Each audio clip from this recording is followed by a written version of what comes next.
Трамп заявил, что Иран идет на существенные уступки в вопросах новой ядерной сделки. Еще несколько заявлений из Вашингтона. Никакой платы за пользование Ормузским проливом не будет, а поставки нефти почти вернулись к довоенным показателям. Нетаньяху заявил, что не спрашивал у Трампа разрешения начать военные действия в Иране, а просто поставил того в известность. Хаос и многокилометровые пробки на дорогах Израиля. Ортодоксы протестуют против призыва в армию. Зеленский анонсировал новую операцию в Крыму и заявил, что Беларусь отключила ретрансляторы для российских «шахедов». Изматывающая жара в Европе. Из-за аномальных температур закрывают школы и ряд предприятий. 316 лет на троих. Уникальная история и секреты долголетия сестер из Бразилии. А теперь об этом подробно и по делу. Это один день. Подпишитесь, поставьте лайк этому видео и оставьте свой комментарий. Заранее спасибо и начинаем.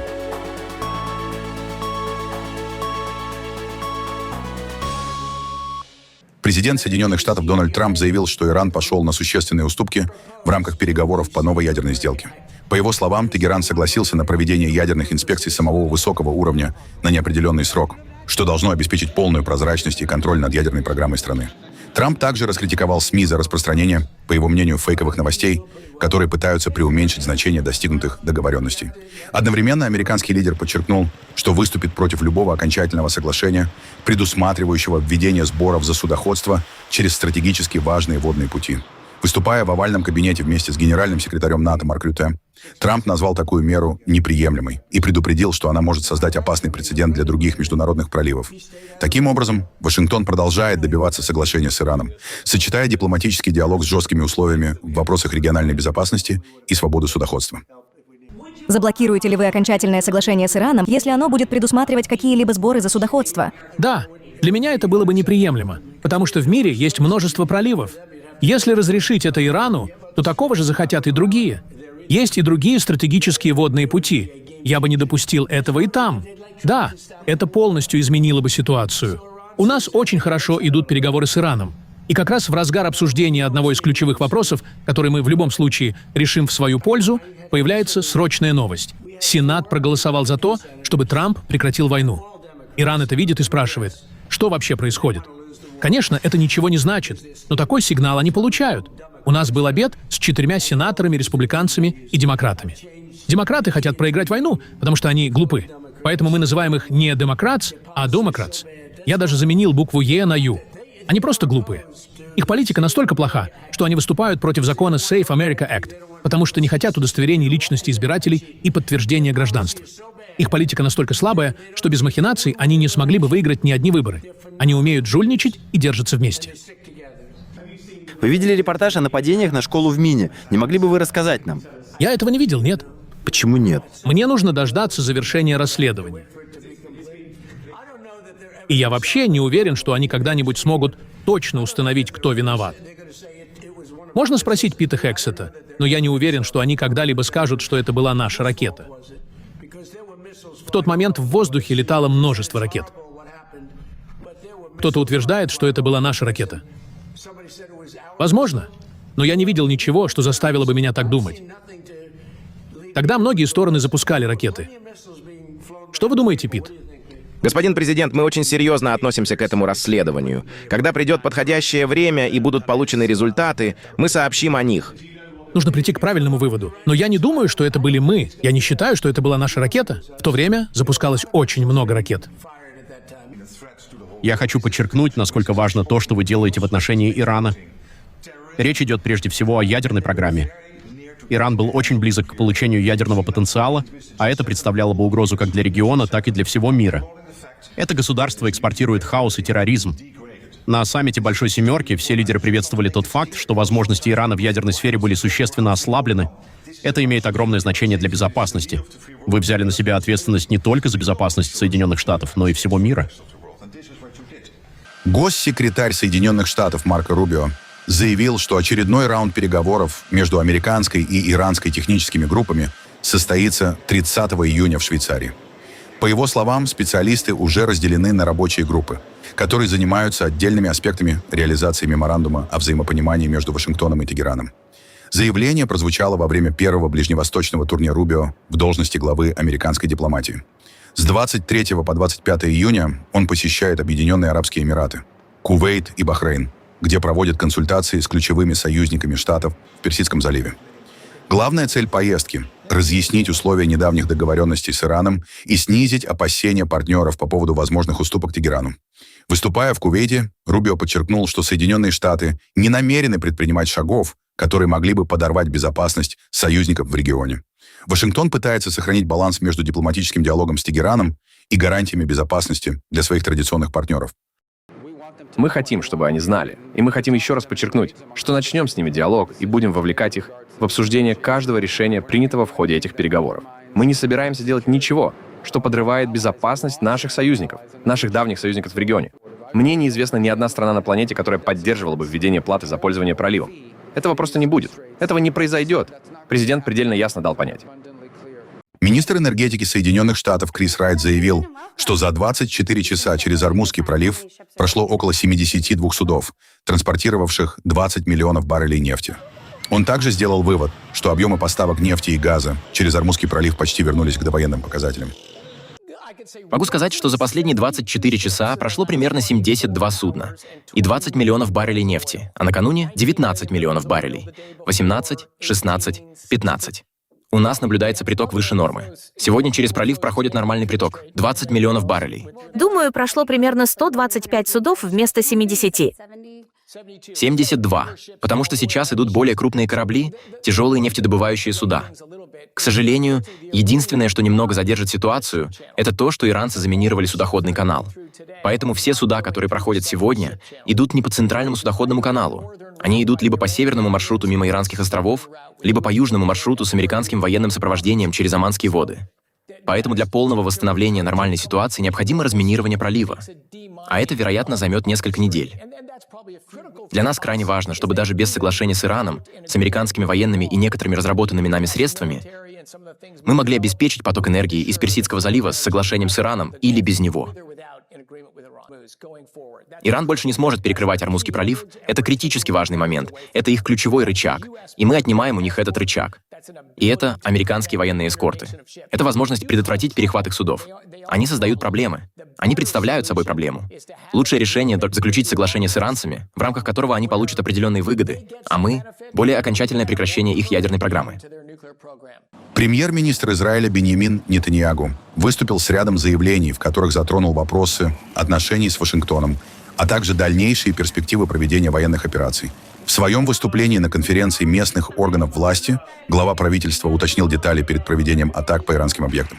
Нетаньягу заявил, что лично уведомил президента Дональда Трампа о готовящихся ударах, однако подчеркнул, что не обращался к нему за разрешением или согласованием операции. Не то чтобы я был для них кем-то особенным, но я возглавил операцию, точнее, операцию «Народ как лев». Я выбрал это название, потому что у нас есть народ львов и армия львов. Я сказал, мы идем вперед и будем действовать в полную силу. Я говорил об этом и президенту Трампу, и до него президенту Байдену. Когда-то мне говорили, не входите в Рафах. Знаете, почему они это говорили? Потому что президент заявил, что прекратит поставки оружия. Я ответил, я очень уважаю его. Он также приехал сюда в начале войны. Но у нас нет выбора, мы войдем в Рафах. А если потребуется, будем сражаться даже голыми руками. Потому что бывают моменты, когда нужно уметь сказать даже президенту Соединенных Штатов, за что мы стоим и что для нас принципиально. Когда я пришел к президенту Трампу перед операцией «Народ как лев», я сказал ему, мы собираемся действовать против Ирана. Я не собираюсь ждать, пока наши враги, те, кто открыто заявляет, что хочет нас уничтожить, осуществят свои угрозы. Я добавил, кстати, они угрожают не только нам, но и вам. Однако нас они хотят уничтожить в первую очередь.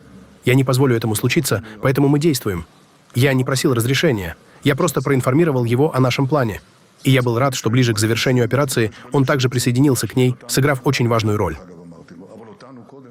В Израиле тысячи автомобилей устроили масштабную акцию протеста на подъездах к Иерусалиму, намеренно замедлив движение на основных автомагистралях. Участники конвоя выступили в поддержку религиозных подростков, которые были заключены под стражу за отказ от обязательной военной службы. Автомобили были украшены плакатами с лозунгом «Хватит! Наш народ не един без Торы», подчеркивающим важность религиозных традиций для ультраортодоксальной общины. Организаторы заявили, что рассматривают акцию не как выражение недовольства, а как демонстрацию солидарности с молодыми верующими. Кадры с дронов показали многокилометровые пробки, образовавшиеся на дорогах по пути в Иерусалим. Спор вокруг воинской обязанности остается одной из самых острых политических тем в стране, поскольку большинство ультраортодоксальных евреев освобождены от службы в армии. На фоне продолжающихся военных конфликтов в Газе и Ливане противники таких льгот требуют, чтобы представители всех общин несли равную ответственность за оборону государства. Мы приехали, чтобы выразить свою поддержку им, тем, кто это делает. Сейчас в тюрьме находится 40 или 50 молодых людей, и мы приехали, чтобы показать им свою поддержку. Мы приехали со всей страны, тысячи машин со всей страны, из десятков мест. Это не антидемонстрация, это протест. Мы за Тору, за нашу общину, за продолжение существования нашей общины. Переговорный процесс между Израилем и Ливаном столкнулся с серьезными трудностями. По информации дипломатических источников, на которые ссылается газета «Аль-Джадид», сторонам не удалось достичь договоренностей по гарантиям вывода сил Цахала с территории Ливана, поскольку Израиль продолжает настаивать на сохранении своего военного присутствия в южной части страны. Ливанская военная делегация отклонила израильское предложение создать экспериментальные зоны на территориях, над которыми Цахал не смог установить контроль во время войны. Ливанская сторона настаивала, чтобы обсуждения начались с территорий, которые в настоящее время находятся под израильской оккупацией, с приложением четкой и определенной карты этих территорий, без установления графика, говорится в сообщении. На этой неделе в Израиль прибывает командующий Центральным командованием Соединенных Штатов адмирал Брэд Купер. Ожидается, что он проведет встречи с представителями израильского руководства и системы безопасности для обсуждения текущей ситуации. В Берлине состоялся саммит Европейской группы 5, в котором приняли участие лидеры Германии, Великобритании, Франции, Италии и Польши. Главной темой встречи стала координация поддержки Украины и укрепление оборонного потенциала Европы на фоне продолжающейся российской агрессии. Участники обсудили усиление украинской противовоздушной обороны, увеличение поставок вооружений и развитие совместных оборонных проектов. Также лидеры согласовали дальнейшие шаги по стандартизации вооружений, увеличению оборонных расходов и координации действий с предстоящим саммитом НАТО. Канцлер Германии Фридрих Мерц подчеркнул, что европейская безопасность требует тесного сотрудничества между союзниками, а попытки проводить оборонную политику исключительно на национальном уровне стали бы ошибкой. Мы идем по этому пути вместе. Я говорю это с полным основанием, что действовать в одиночку в своей оборонной политике было бы ошибкой. Мы хотим большего сотрудничества как в трансатлантическом, так и в европейском контексте. Для нас, немцев, этот подход проистекает из нашей истории, нашего географического положения и нашего основного закона. Наши соседи должны чувствовать себя в большей безопасности по мере укрепления Германии. И именно поэтому мы хотим прочно закрепить Германию. Вместе с ее вооруженными силами и оборонной промышленностью в рамках Альянса и Европы. У нас есть глубокий собственный интерес в этом вопросе. И я горжусь работой, которую мы проделали за последние 2 года, чтобы восстановить наши отношения с нашими союзниками в Европе и во всем мире. И горжусь тем, что Великобритания вновь отстаивает порядочность, уважение и верховенство права. Президент Украины Владимир Зеленский ждет некоего решения от стран Большой Семерки, которое должно помочь вооруженным силам Украины провести операции в Крыму, после чего Россия будет вынуждена выбрать мир. Об этом заявил Зеленский в своем вечернем обращении. Есть очень ощутимые потери оккупантов на нашей земле, которая сейчас находится под российским флагом. Российская военная логистика на временно оккупированной территории Украины и само пребывание оккупантов там чрезвычайно затруднены. И это правильный сигнал России. Сигнал о том, что в России точно не получится безнаказанно и легко украсть землю украинского народа и любого другого народа из тех, кому сейчас угрожают российские амбиции. Современные технологии делают оккупацию очень сложной для оккупанта. Это сейчас труднее, чем в любое другое время. Украина будет усиливать нашу технологическую базу и дальше. Наша операция, в частности, в отношении Крыма, четко просчитана, и то, как она проходит, абсолютно доказывает. Если именно то, о чем мы говорили с партнерами в рамках G7, появится у Украины, а это зависит от решения партнеров, мы оперативно создадим условия, при которых Россия будет вынуждена выбрать мир. Мы очень рассчитываем на положительный ответ от наших партнеров. Они четко знают, о чем идет речь. Сейчас наши военные уничтожают на временно оккупированной территории Украины и на территории самой России то, что работает на российскую войну, то, что делает эту войну и российскую агрессивность вообще возможными. Отвечая на вопросы журналистов, Зеленский также заявил, что с начала этой недели на территории Беларуси перестали работать ретрансляторы, которые Россия использовала для ударов шахедами по Украине. Зеленский добавил, что не знает, демонтировали ли такие установки, но заверил, что внимательно следит за ситуацией и получает ежедневные доклады. По имеющейся у меня информации, как сообщили главнокомандующий Александр Сырский и разведка, с 22 июня ретрансляционные станции на территории Беларуси прекратили работу. Сняли ли их или нет, честно говоря, я пока не знаю. Но мы работаем над этим. Я очень внимательно слежу за ситуацией и получаю ежедневные отчеты. Факт в том, что ретрансляционные станции в настоящее время не работают.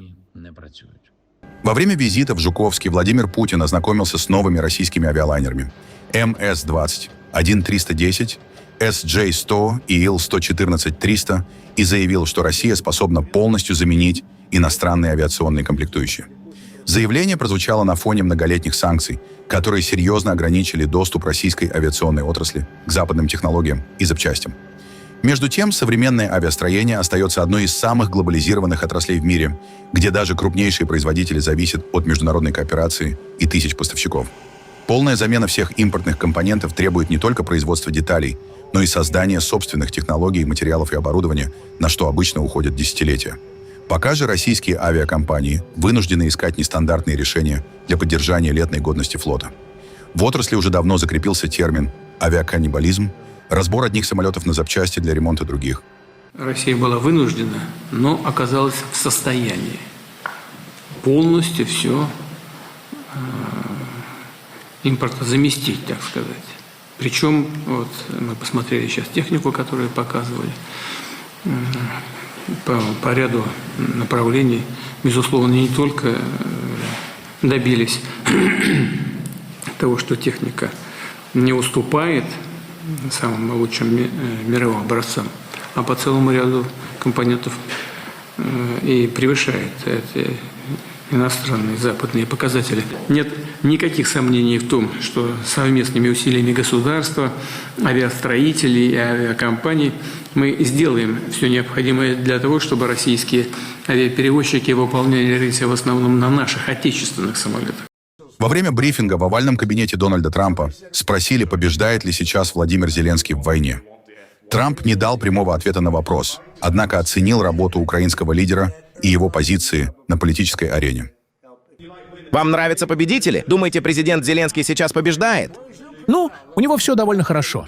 Послушайте, как ни посмотри, у него все довольно хорошо. По крайней мере, он держится молодцом. Много людей погибает с обеих сторон. Но я думаю, что у него все довольно хорошо. Послушайте, нужно сказать, что он мужественный. У него отличное оборудование, но у него и отличные люди. У него есть бойцы. Редкое погодное явление, известное как блок Омега, принесло в Западную Европу аномальную жару с температурами до 44,3 градуса Цельсия, что привело к человеческим жертвам, массовой гибели птицы и обесточениям из-за сокращения производства на АЭС. Из-за экстремальных температурных рекордов в Великобритании, Нидерландах и Франции пришлось закрывать школы, ограничивать движение транспорта и вводить ночные смены для сбора урожая. Министерство здравоохранения Италии объявило самый высокий уровень опасности из-за жары для 16 городов, в частности Флоренции, Милана, Рима, Турина и Вероны. Атомные электростанции, обеспечивающие большую часть электроэнергии во Франции, сократили производство примерно на 7%, поскольку высокие температуры ограничили доступ к охлаждающей воде. Французский сельскохозяйственный кооператив заявил, что фермеры вводят ночные смены для уборки, чтобы защитить работников от жары и поля от риска пожаров. Аномальная жара унесла жизни сотен тысяч птиц на птицефермах во французском Британии и Пей-де-ла-Луаре, сообщили местные сельскохозяйственные организации. Власти Парижа предприняли меры для защиты здоровья населения и приняли решение временно закрыть ряд ключевых туристических объектов. Лувр, самый посещаемый музей в мире, будет закрываться на 2 часа раньше, в 16:00. Посетителям 2 популярных достопримечательностей предлагают возврат стоимости билетов, и если жара не пойдет на спад, график работы, вероятно, сократят еще больше. Так много мест, которые нужно увидеть, так много фотографий, которые нужно сделать. А жара просто невыносима, и вы не можете насладиться этим так, как в любой другой день. Я думаю, люди планировали свои поездки за несколько месяцев вперед, и я думаю, что закрытие Лувра, сокращение рабочего времени, как обычно, и то, что люди вообще не планировали это очень неудобно и совершенно неожиданно. Многое закрылось, и это было очень обидно. Я впервые на европейском континенте, впервые в Париже, и мы должны были пойти в Сен-Шапель и на башню Нотр-Дама сегодня днем, но нас уведомили, что они закрыты. Нам повезло, что я забронировала билеты в Лувр на 11:30 сегодня, потому что они закрываются в 4 часа дня. Многие люди, приехавшие со всего мира, не имеют возможности увидеть достопримечательности Парижа. В Великобритании метеорологическая служба опубликовала второе в истории предупреждение об экстремальной жаре. Сотни школ остались закрытыми или закрылись досрочно, поскольку высокие температуры могут подвергать опасности даже здоровых людей. Автомобилистам напомнили о запрете сидеть в неподвижном заведенном автомобиле для пользования кондиционером.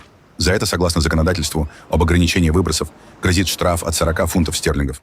Из-за жары продолжаются перебои с движением поездов. Операторы объясняют, что при таких температурах кабели и рельсы могут расширяться и деформироваться, а сигнальное оборудование выходить из строя. Поэтому стандартную скорость приходится уменьшать из соображений безопасности, а на участках с выявленными проблемами движение останавливают. Во многих городах не работают службы доставки. Приходится останавливать работы и на строительных площадках, поскольку многим, даже здоровым и молодым мужчинам, становится плохо. Я таких проблем уже и не припомню. Особенно крупные компании сейчас испытывают трудности. Объекты приходится останавливать. Даже подвозить материалы сейчас никто не хочет. Это изнуряющая жара, это просто ужасно. Поскольку мы знали, что жара неизбежна, я объяснил ребятам, что им нужно делать, какие симптомы и как мы можем предотвратить это. Избегать газированных энергетических напитков, кофе по утрам, в общем, делать регулярные перерывы. Обычно у нас 2 перерыва в день, но когда слишком жарко, мы делаем короткие перерывы между ними. Вода также есть на каждом этаже. В Бразилии внимание ученых привлекли 3 сестры-долгожительницы, чей суммарный возраст составляет впечатляющие 316 лет. 109-летняя Левита де Деус Нунес, 104-летняя Зараиде де Деус Мота и 103-летняя Зулина де Деус Нунес были признаны книгой рекордов Гиннесса, старейшим в мире ныне живущим трио сестер. Их уникальный случай стал частью научного проекта по изучению механизмов долголетия, который реализуют исследователи из Университета Сан-Паулу. Ученые надеются выяснить, почему некоторые люди сохраняют хорошее физическое и когнитивное здоровье даже после 100 лет. В рамках исследования специалисты анализируют ДНК долгожителей в поисках генов, которые могут защищать организм от возрастных заболеваний и замедлять процессы старения.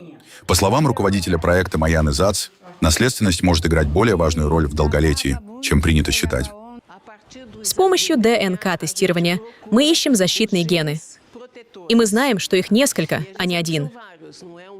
Поэтому чем больше людей доживут до 100 лет, и особенно семей с несколькими долгожителями, тем точнее будет наше исследование по выявлению этих генов долголетия. Однако сами сестры объясняют свое долголетие более простыми факторами – натуральным питанием, активным образом жизни и привычками, сформированными еще в детстве. Зулина вспоминает, что выросла на свежих продуктах, рыбалке и постоянном движении, а холодильников в их семье тогда не было. Зараиди считает важным фактором здоровья грудное вскармливание и традиционный уклад жизни. Исследователи надеются, что изучение таких семей поможет раскрыть секреты активного долголетия и в будущем улучшить качество жизни миллионов людей по всему миру. Секрет начинается с рождения. Первичное питание матери чрезвычайно важно. И моя мать, которая жила ради своей семьи, кормила грудью столько, сколько могла, пока не пришло время ввести другие продукты. Овощи и зелень, которые она готовила дома, используя все выращенное ею самой. Я помню, как мы ходили к реке, неся на головах горшки, чтобы набрать воды. Мы много плавали, играли в реке. Мы ловили рыбу, потом готовили ее. А еще ловили крабов. Мы делали крабовое рагу.